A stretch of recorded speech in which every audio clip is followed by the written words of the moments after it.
The death of God is about the drying up of a horizon of meaning and of a whole form of human life. Where do we stand in the illusion it makes?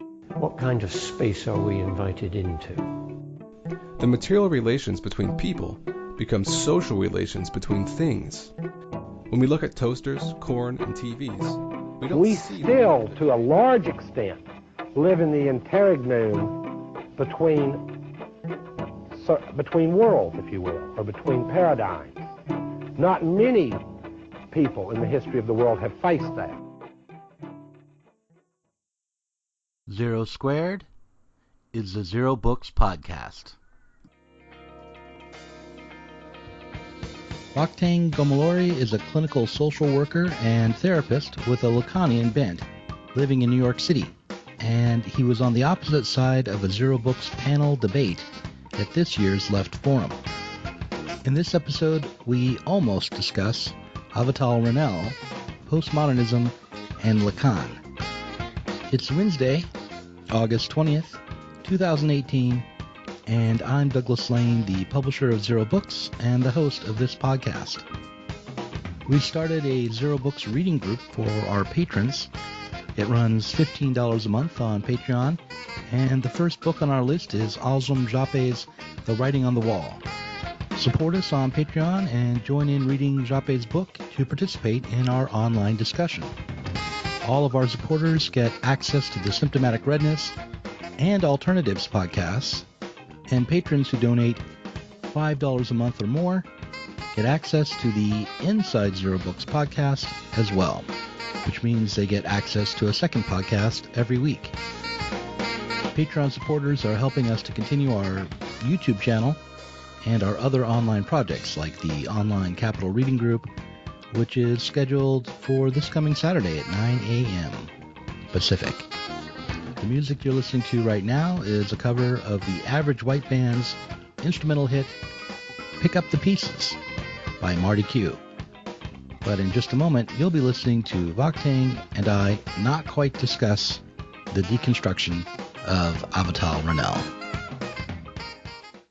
So this Avital Ronnell case is in the news. She's been fired from her position. Well, she was only suspended for a year, as I understand it. Okay, she's suspended from NYU for a year because of allegations of sexual harassment of a student, that she was the advisor for this student. It has created a small furor in the academic world for a couple of reasons. One is just that she's a prominent deconstructionist philosopher, but the other reason is because so many feminists of that ilk, so many Derridian feminists came to her defense in a way that some people thought was hypocritical after the allegations. What I want to ask you isn't whether or not you think those people were hypocritical or not. We can get to that.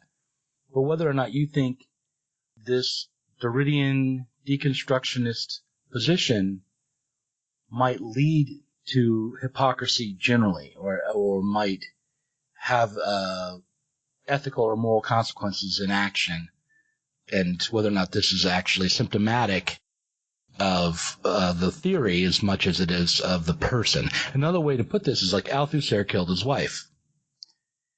To what extent did that act reflect upon his philosophy? Mm-hmm.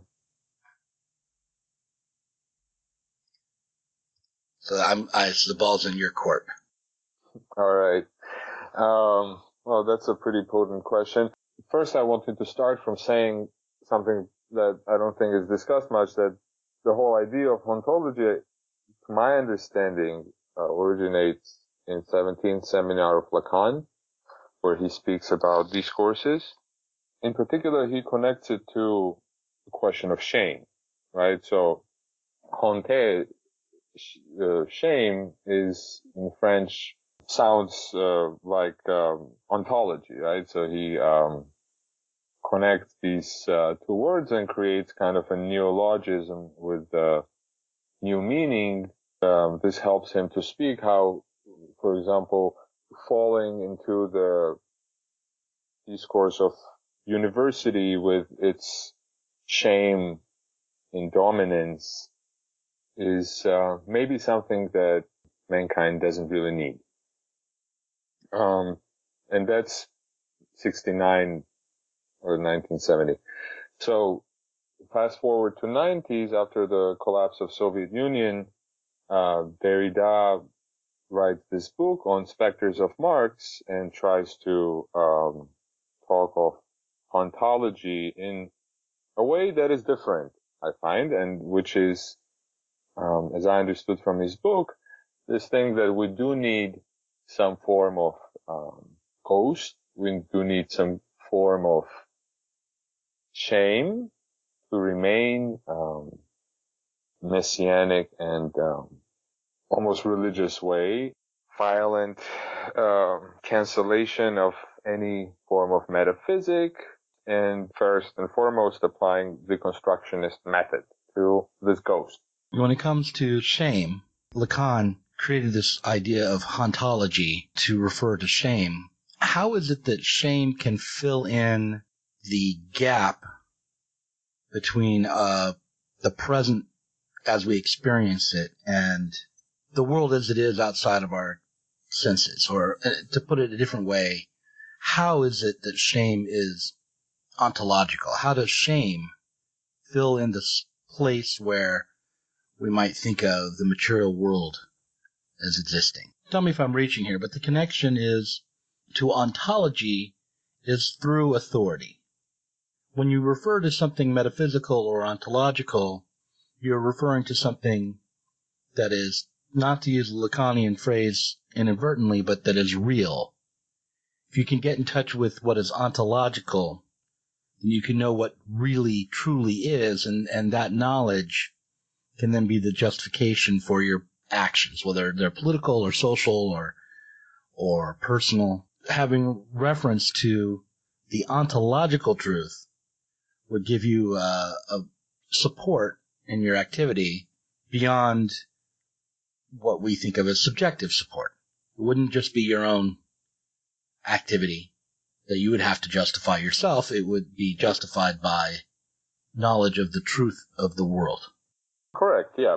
But Lacan exactly problematizes this discourse, calls it discourse of university or knowledge, and it says that this discourse does establish itself as a social link, but it really avoids the material by trying to valorize this materiality through set of scientific categories that, are pretty much absolute.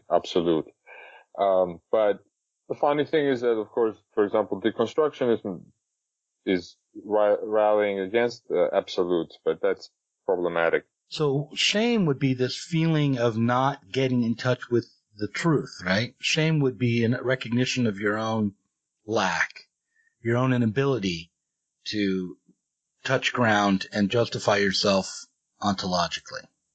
And you would feel shame because of that failure. Yeah, so it's really this shame of failure and to find one's place in relation to this big other. And of course, Lacan's point is very much, and he further develops it in 70s, that we are in the time of discourse of shame. Now that we have canceled ideology, everything is ideological. I think that's also an argument that Zizek uses. Also to kind of address exactly this cynicism that supposedly has completely canceled all the points of judgment and demonstrate that it still forms some kind of, point of authority and absolute authority. For Lacan to deal with absolute authority, one has to take a step farther beyond this kind of veil of big others, shaming, ghosts that can be seen in this spectrum of specters, and deal with unary trade of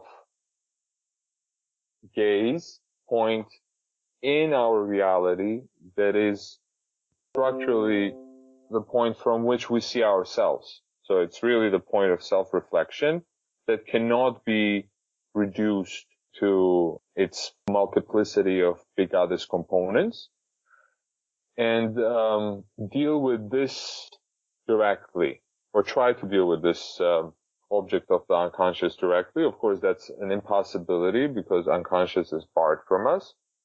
But, recognizing this incompletion of our unconscious and engaging in this, with this unconscious as this incomplete, with the shame as itself incomplete theory that needs to be worked on. It is different from deconstructionist approach to this specter of ghosts, which is to kind of line them up and then call out the good ones and then shoot the rest. I still am not quite clear about the spectral quality of shame.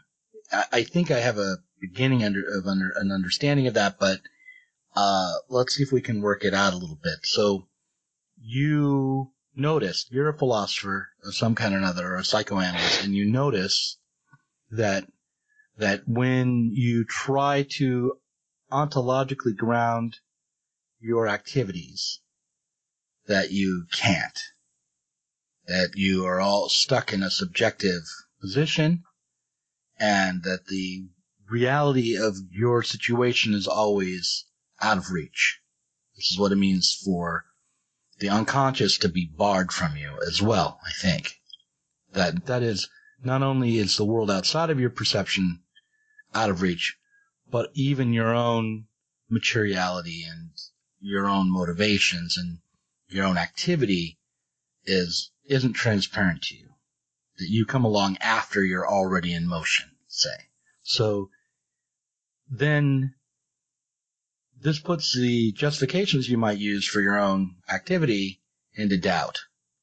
And you feel ashamed of your activity and of your doubt maybe about your own justifications. But that shame has a material quality to it. It's something that is kind of beyond your consciousness. It's not something that has an objective character to it. Is that right? It has a structural character to it. I think that despite all the subjectivism of post-structuralism, there is an attempt to, in this atomistic way, to find some objectivity and clarity in dealings with this symbolic structure. And really what ends up happening is that Big Other is perceived as a complete being, and I think, it's attempted to kind of deal with the multiplicity of it and call the centrality of that gaze within that Big Other and the centrality of dialectic in this Big Other as something that is obsolete, that's a thing of the past, that's a thing of metaphysics, and in a way it is negativity. In a way it can be also,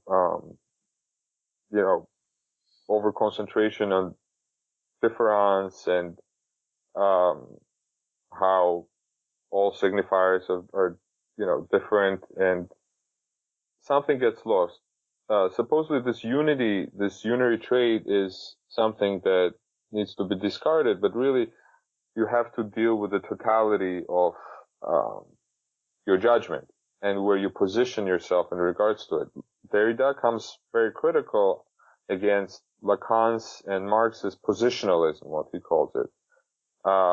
Again, in this post-structuralist universe, it's very difficult to take any positions because there is no center, there is no even centralized void to. It's the lack of structure, not the lack of materiality, that distinguishes Lacan from Derrida? Well, I would say lack of recognition, that there is constant misrecognition of structure as being complete, and that being within the very dialectic of the structure, and that it cannot be just called the evil father and overcome, because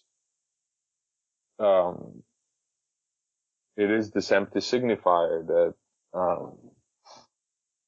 is part of who we dialectically are. And also our ethical decisions need to be based on what we perceive at the end of the day as some form of totality. Right. So we imagine a subject of knowledge, that we imagine a version of ourselves maybe that could in fact reach the real world, that would have true knowledge, that would have a justified power. And this becomes a name of the Father, say. I'm not sure if I'm using the Lacan right, but this becomes an object of our fantasies as well. The deconstructionist position would be to point out that that figure doesn't really have any access to knowledge, is ideological and insubstantial, and is just another subjectivity. Whereas the Lacanian position would be that fantasy would be to point out that fantasy, while not actually complete, in other words, not truly justified as a figure, is necessary. Nonetheless, that it is what it signifies isn't so much positive understanding, but the fact of our disconnection from the world. Of course, and if approached from the place of dialectic, and how this unity of opposites is some form of unity, and not approached from, for example, retrograde position of patriarchal absolute power that is constantly equated with materialist theories these days.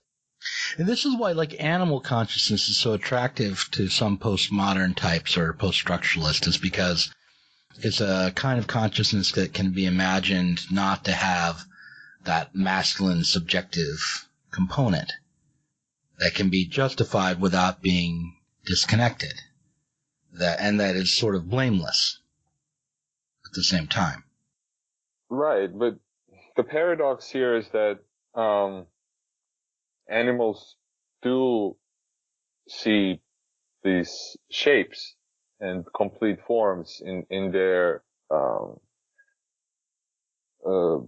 process of evolution. This has played a fundamental role, as Lacan shows it, and actually Lacan makes animalism and our imaginary that stems from our evolution as one of the three cornerstones of his theory.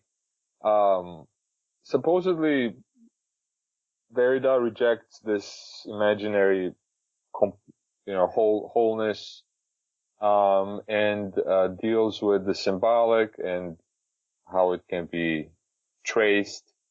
But I think you're right. Derrida, Deleuze, they end up in a completely imaginary universe, paradoxically, exactly by the way of renouncing this imaginary wholeness, and everything becomes ideological. Right, everything becomes ideological, which means that there's no limit. They become, even though they're trying to strike a blow against positivity, their own subjectivity becomes unmoored or, unlimited. And basically, whatever they can dream up doesn't need justification, because nothing can be justified. I mean, I sound like Jordan Peterson here, but Have you ever met a truly mature person? Seriously. Have you? And what would that be? What would that look like? This is something that I think we are world historically pressured now to consider, particularly since Kant urged upon us the recognition and realization that one likes to choose immaturity. We get off on it. We like to stay there. We love our tethers. Of course, one has to break up the we here. For Goethe, my main man Goethe, immaturity was a good thing. He had what he called wiederholte Pubertät, so recurrent puberty, which, you know, at the age of over 70, he fell in love with a 17-year-old, and it kept him going, it kept him writing. So there's perhaps, if you switch on the transvaluating machine, there's a good immaturity and there's a bad immaturity.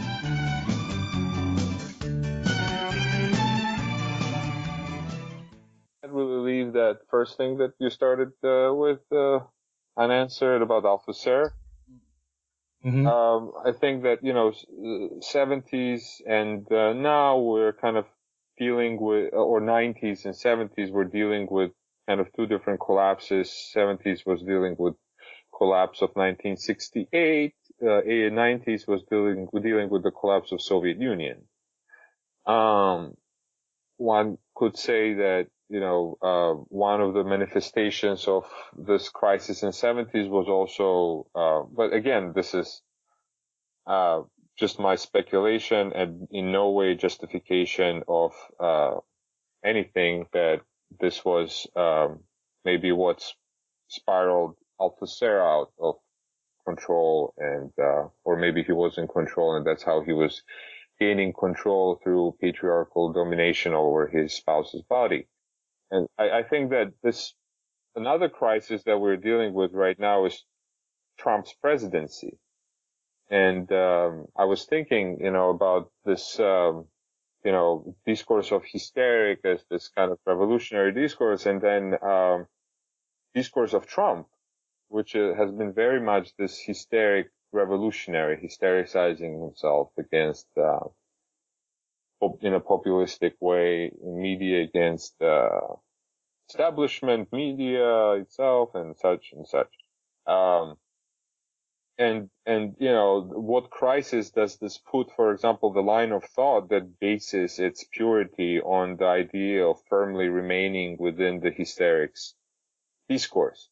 When we say that, I think in Adorno and Horkheimer, this is developed, that fascists themselves were led by this discourse of victimhood and what it entails. I think that now with this reappearance of very strong right-wing populist currents, we're seeing again this discourse of victimhood really benefiting right more than the left almost. Why is the right able to claim victimhood without appearing hysterical and weak?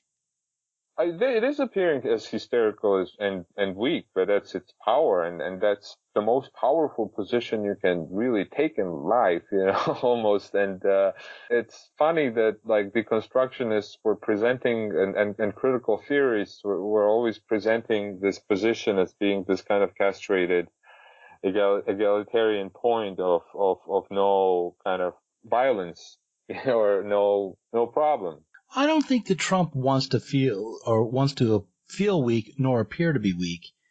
And when you look at the rhetoric coming out of, say, the Proud Boys or the online anti-social justice warrior clique, they're much more on the side of like the university discourse and a feeling of being empowered rather than being weak. But they do rely on putting themselves in the victim's position in order to justify their own claims to be normal, say, or they have to have the villain of the social justice warrior, for instance, who's going too far and is too far to the left in order to justify their own reactionary politics. Yeah, I mean, what they're doing is displaying this unity of opposites of them being victims and victors at the same time in a more vivid way. My accusation towards post-structuralist and vitalist currents is that they're not recognizing how this dialectic of exactly subjectivity within the structure works, that you will produce the excess. There will be some form of act or acting out that you will have to take ethical responsibility for. And that is foreclosed on all levels in this postmodern theory that we're talking about. Underneath it is this desire to stay clear of losing power and actually keep gaining power, and this writerly internationality that Eagleton is jokingly accusing Derrida of trying to form, that has no party, no flag, no nothing. And that there is this fantasy that Derrida very clearly displays in Spectres of Marx, that there can be some kind of this moral international community that can rise. It's really funny because Althusser wrote community that's not a community, a subject that's not subjective. Right, exactly. That has no responsibility for its place of power or position in regards to structure of production as such. And the structure of production is very important, even in the field of knowledge production and the field of theory, and actually it's very related to it. We're kind of not mentioning. Yeah, I want to get to it, to Ronell here. I mean, I want you to, I mean, look, it seems to me that now that we've described the postmodern or post-structuralist position as ultimately vitalistic and irresponsible, it seems natural to believe that someone who espouses that ideology or that philosophy could act in ways that are vitalistic and irresponsible, as she's been accused of doing.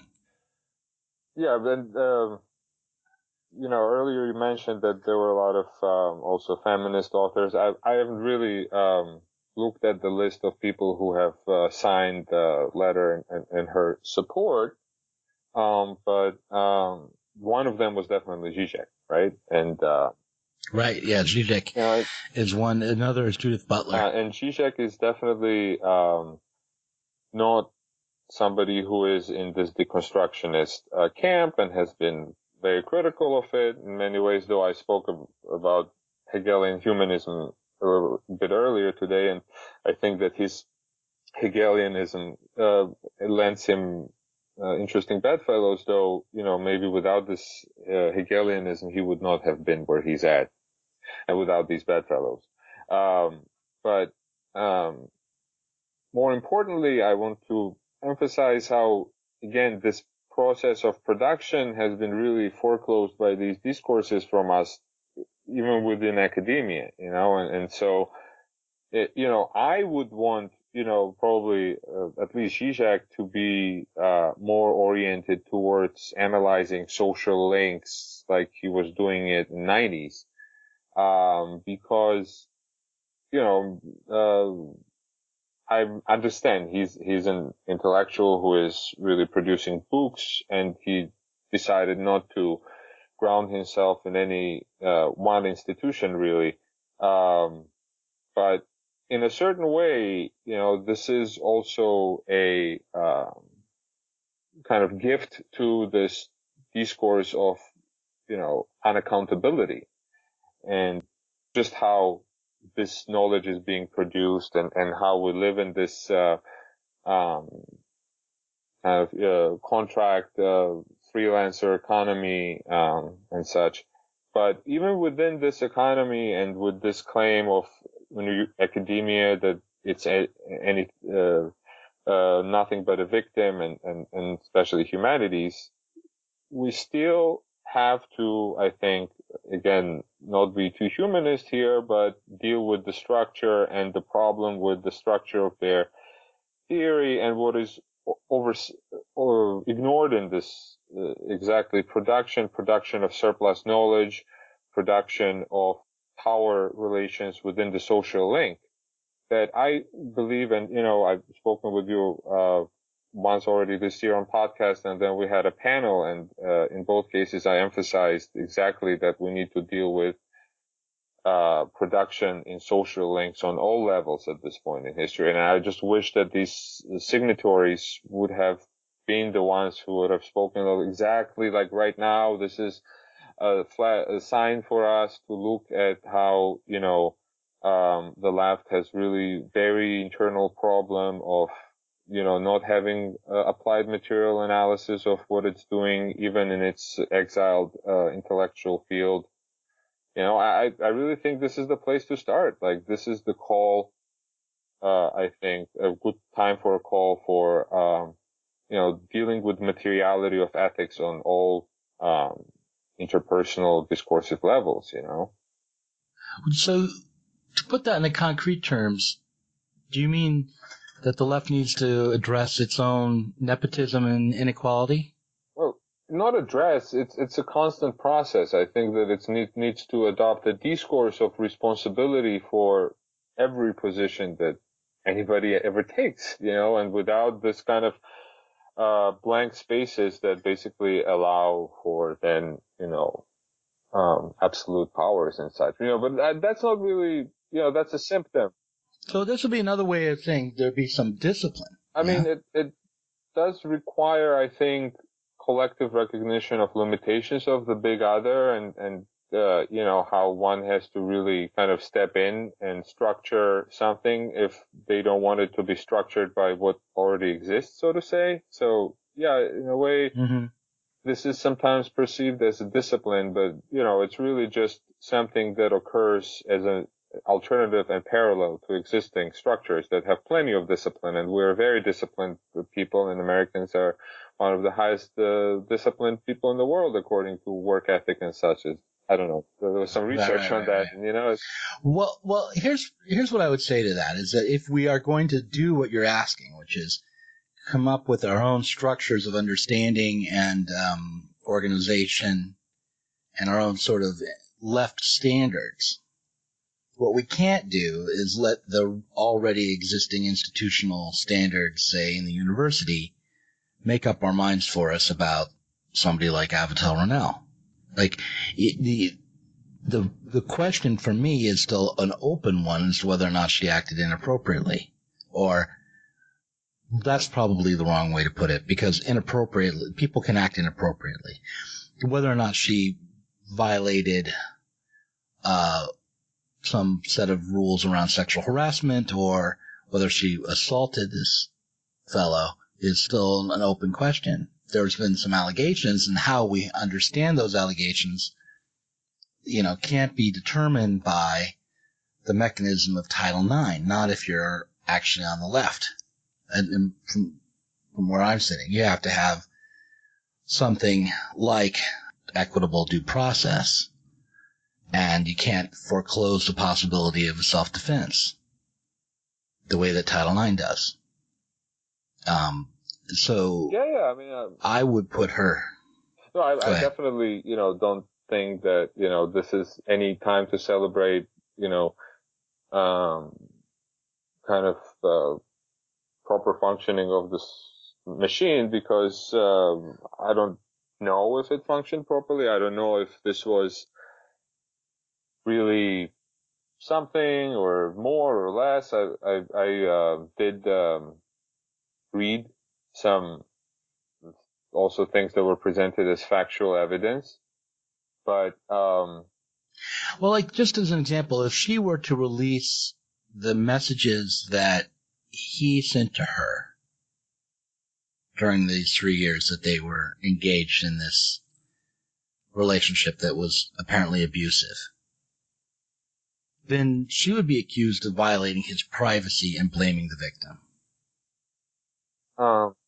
Yeah. And but the standard is that her messages to him can be released into the public and scrutinized in a one-sided way as a bit of juicy gossip, and can be made to seem as damning as possible out of context.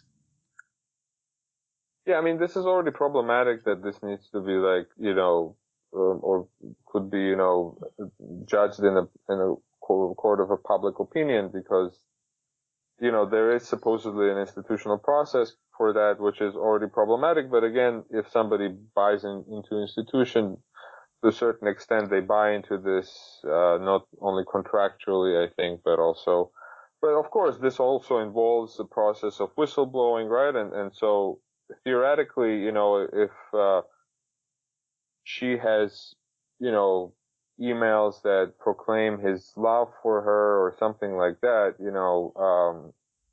blowing a whistle on how Title IX misfunctioned here by releasing them could, be a position that she could take. I can see that happening. But, yeah, I think that this is, what really got to me was that Haaretz article that was published actually in the spring that had somebody discussing kind of how things that everybody knows, mm-hmm. And that is more of the problem, like when things like there's, everybody knows when the letter in defense is not about like this didn't happen, but like, she's a big figure, and that also like implies, and everybody knows, and, so, that was a real red flag. So really, I did discursive analysis here that, does not require. What did everyone know? What did the letters of defense give away that everyone already knew? I mean, basically, was it saying, we all already know that she... fundamentally, paradoxically, a defense of a patriarch. Everybody, he's a master.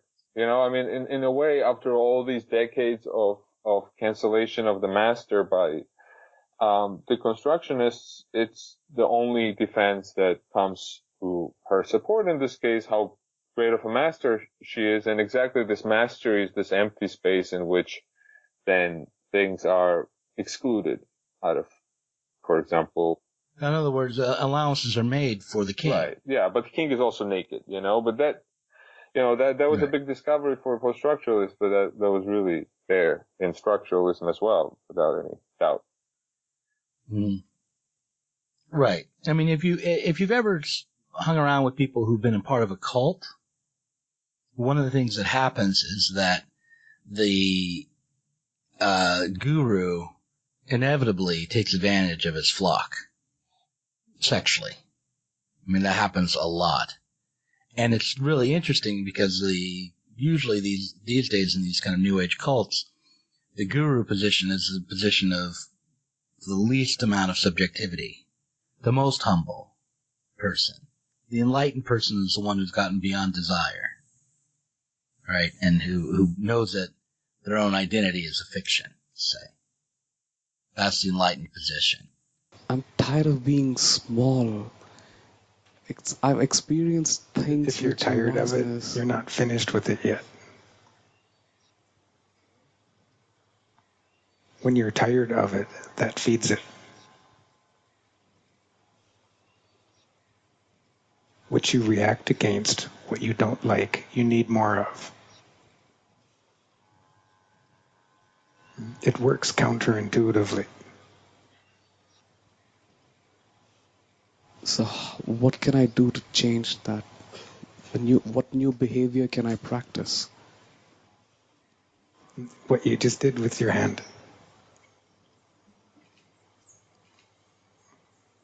Like this instead of...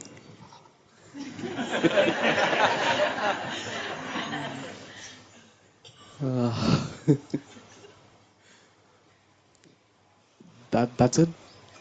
You just keep doing that? Filled with quiet warmth. Yes. You in the midst of anything. It's opening and softening. But when it comes to these usually completely justified allegations of sexual impropriety, I'm thinking of one Canadian mystical guru type that, took a couple of teenage girls as his mistresses. The family looks the other way because, oh, well, he's enlightened. He's a master. So it's a very odd situation that the mastery comes at the moment of, total negation of the self. Yeah. I'm more thinking right now about Lacan, to be honest with you. I was kind of trying to research really quickly today and wasn't really able to find satisfying answer to whether Lacan was sleeping around with his students and analysants. Those allegations are out there, right? Yeah. People have said that about I was looking at some articles. It was not really clear, for me that it's said. I have to look again. Maybe I didn't really want to find the specifics. But, fundamentally also he was not, of course, a professor anywhere. He did not hold institutional powers besides his own institution that then he dissolved. And, of course, as an analyst, there is a power in the relationship, and I don't really know if there's confirmation that one of his analysants was his mistress. I mean, maybe everybody approached him as analyst, though, he was not in analytic relationship with them. It's a question I have. But in terms of, what we're dealing with late capitalism, and again, kind of collapse of this kind of multiplicity of authorities in the society called fathers, and family structures based on this kind of more traditional forms, and with that, we are seeing more consolidation of this authority power in institutions and also different social organizations and marginal groups, of course, especially this discourse of victimhood, right? Exactly, that becomes this kind of discourse of faultlessness through fire, kind of because of the suffering or something like that. Becomes this again, excuse, right? And have you ever met Ronell?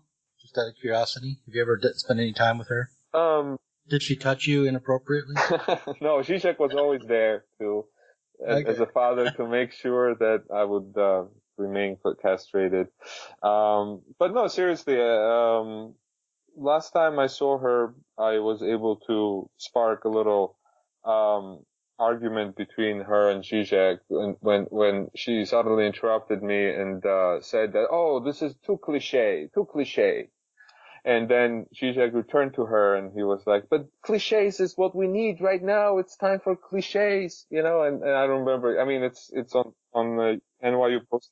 Is that online? Because I'd love to insert that. If that part was towards the very end of the questions when I already was able to kind of provoke the conversation. What did you say that she said was a cliche? You can hear from a conversation. Okay, I'll look it up. But in any case, so you felt that she kind of made this move to shut down the discussion.